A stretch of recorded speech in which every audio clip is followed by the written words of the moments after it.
السلام علیکم ورحمۃ اللہ وبرکاتہ۔ آج ہم سیکھیں گے موذی جانور سے حفاظت کا 90 نسخہ 3 مرتبہ پڑھیں۔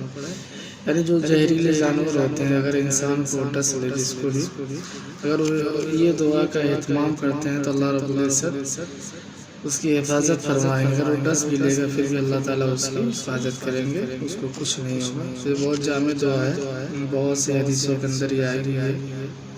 دیکھیے جس حدیث ابو داؤد میں بھی ہے، ترمذی صحیح، ابن ماجہ میں بھی یہ حدیث ہے، 3 حدیثوں کے اندر آئی ہے۔ بہت جامع دعا ہے، اس کو تمام حضرات یاد کر لیں۔ چھوٹی سی دعا ہے، زیادہ وقت نہیں لگے گا اس کو یاد کرنے میں۔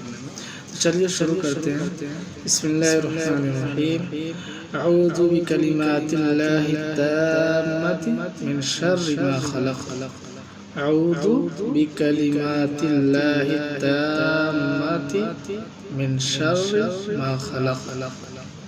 اس کا ترجمہ ہے، میں اللہ کے کامل تاثیر کلمات کی پناہ مانگتا ہوں تمام مخلوقات کی برائی سے۔ میں اللہ کے کامل تاثیر کلمات کی پناہ مانگتا ہوں تمام مخلوقات کی برائی سے۔ فضیلت: جو شخص شام کو 3 مرتبہ یہ پڑھ لے تو ہر موذی جانور سے حفاظت ہو جاتی ہے۔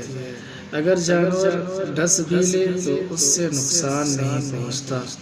ابو داؤد، ترمذی صحیح، ابن ماجہ کی حدیث ہے۔ اس کے اندر بھی یہ حدیث موجود ہے ان کتابوں کے اندر۔ تو یہ بہت جامع دعا ہے، تمام حضرات اس کو یاد کریں۔ السلام علیکم ورحمۃ اللہ وبرکاتہ۔